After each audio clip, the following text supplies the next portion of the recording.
محمد کہتا ہے کہ وہ آسمان پر اپنے رب سے ملنے گیا تھا۔ کیا یہ سچ ہے کہ آقا نے کل معراج کا سفر کیا؟ ایسا ممکن ہی نہیں کہ ایک انسان ایک رات میں آسمان پر جائے گا۔ میں گواہی دیتا ہوں حضور نے جو بھی کہا وہ سچ ہے۔ یہ وہ رات نہیں تھی جس میں ستارے صرف چمکتے ہیں، یہ وہ رات تھی جس میں تقدیر نے سانس روک لی۔ یہ وہ لمحہ تھا جب زمین نے اپنے دروازے بند کر دیے اور آسمان نے پہلی بار پوری طرح کھلنے کا فیصلہ کیا۔ وہ قصہ نہیں جو عقل سمجھ سکے، یہ وہ راز ہے جو صرف عشق جانتا ہے، کیونکہ یہ کسی بادشاہ کا سفر نہیں، یہ کسی فرشتے کی پرواز نہیں، یہ ایک بشر کا وہ سفر ہے جس کے لیے رب کائنات نے خود بلاوا بھیجا، اور تاریخ نے اس رات کو ایک ہی نام دیا، شب معراج۔ یہ سفر کسی روشنی میں شروع نہیں ہوا تھا، یہ آغاز کسی خوشی، کسی فتح یا کسی جشن کا نتیجہ نہیں تھا، بلکہ یہ وہ وقت تھا کہ محمد رسول اللہ زندگی کے سب سے بھاری لمحوں سے گزر رہے تھے، جب دکھ ایک نہیں کئی شکلوں میں سامنے کھڑا تھا اور ہر دکھ دل پر وزن بن کر اتر رہا تھا۔ تاریخ اس سال کو عام الحزن کہتی ہے، یعنی غم کا سال، وہ سال جس میں نبوت کے دو سب سے مضبوط سائے اٹھا لیے گئے، وہ ہستیاں جنہوں نے ہر مشکل میں محمد رسول اللہ کو سہارا دیا، حضرت خدیجۃ الکبریٰ رضی اللہ عنہا جنہوں نے سب سے پہلے ایمان لایا، اور حضرت ابو طالب جنہوں نے نبوت کو قبیلے کی تلواروں سے بچائے رکھا۔ دونوں اس دنیا سے رخصت ہو چکے تھے۔ یہ صرف جدائی نہیں تھی، یہ وہ خلا تھا جسے کوئی پر نہیں کر سکتا تھا، اور اسی خلا میں طائف کا زخم بھی شامل ہو گیا، جہاں پتھر جسم پر نہیں بلکہ دل پر برسائے گئے، جہاں لہو صرف جسم سے نہیں بلکہ حوصلے سے بھی بہہ رہا تھا، جیسے زمین اپنی وسعتوں کے باوجود اللہ کے نبی کے لیے تنگ ہو گئی ہو۔ اور پھر ایک رات حتیم کعبہ خاموش، چادر میں لپٹی وہ ہستی جو دن کو امت کے بوجھ اٹھاتی، اب رات کو تنہا تھی، کوئی آواز نہیں، کوئی شکوہ نہیں، بس ایک خاموش دعا جو عرش تک جا رہی تھی۔ کائنات نے شاید یہ سمجھ لیا کہ یہ داستان اب اپنے اختتام کو پہنچ گئی ہے، لیکن کائنات نہیں جانتی تھی کہ جب زمین جواب دینا چھوڑ دیتی ہے تو آسمان خود بولنے لگتا ہے۔ یہ تسلی کی رات نہیں تھی کہ کوئی فرشتہ آ کر صرف دلاسا دے، یہ ملاقات کی رات تھی، یہ بلاوے کی رات تھی، یہ وہ لمحہ تھا جب رب کائنات نے اپنے محبوب کو اپنے پاس بلانے کا فیصلہ کیا۔ رات کا ایک حصہ گزر چکا تھا کہ اچانک فضا بدلی، کعبہ کی چھت شق ہوئی اور زمین نے وہ منظر دیکھا جو اس سے پہلے کبھی نہیں دیکھا گیا تھا۔ فرشتوں کے سردار جبریل امین علیہ السلام وقار، نور اور ہیبت کے ساتھ زمین پر اتر آئے۔ یہ کوئی معمول کی آمد نہیں تھی، یہ اعلان تھا کہ اب وہ ہونے والا ہے جو نہ عقل کی حد سے ہے اور نہ وقت کے پیمانے میں۔ جبرائیل امین علیہ السلام محمد رسول اللہ کو زمزم کے قریب لے گئے، وہاں جہاں صدیوں سے برکت بہتی ہے، اور وہاں وہ عمل ہوا جسے انسان الفاظ میں قید نہیں کر سکتا۔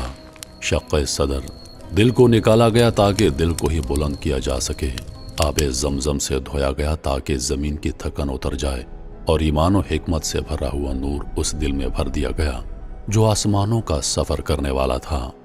یہ کسی زخم کا مرہم نہیں تھا، یہ دل کو اس قابل بنانا تھا کہ وہ اللہ کی تجلیات کا سامنا کر سکے۔ یہ تیاری تھی دیدار کے لیے۔ جب یہ مرحلہ مکمل ہو گیا تو سواری پیش کی گئی، ایک ایسی مخلوق جو زمین کی نہیں بلکہ رفتار نور کی نمائندہ تھی، براق سفید چمکتا ہوا جس کی آنکھوں میں بھی شعور تھا۔ جب محمد رسول اللہ سوار ہونے لگے تو براق کا جسم لرز اٹھا، خوف سے نہیں بلکہ عظمت سے، اور جبرائیل علیہ السلام نے وہ جملہ کہا جس نے براق کو بھی خاموش کر دیا کہ آج تک تیرے اوپر محمد رسول اللہ سے زیادہ معزز کوئی سوار نہیں ہوا۔ اور پھر زمین پیچھے رہ گئی، مکہ کے پہاڑ، ریت کے میدان سب دھند میں بدل گئے۔ یہ سفر قدموں کا نہیں تھا، یہ نظر کا سفر تھا، اور پلک جھپکتے ہی مسجد اقصی سامنے تھی۔ یہاں فضا بدلی ہوئی تھی، یہ انبیاء کی سرزمین تھی، اور آج یہ سرزمین ایک فیصلہ کن لمحہ دیکھنے والی تھی۔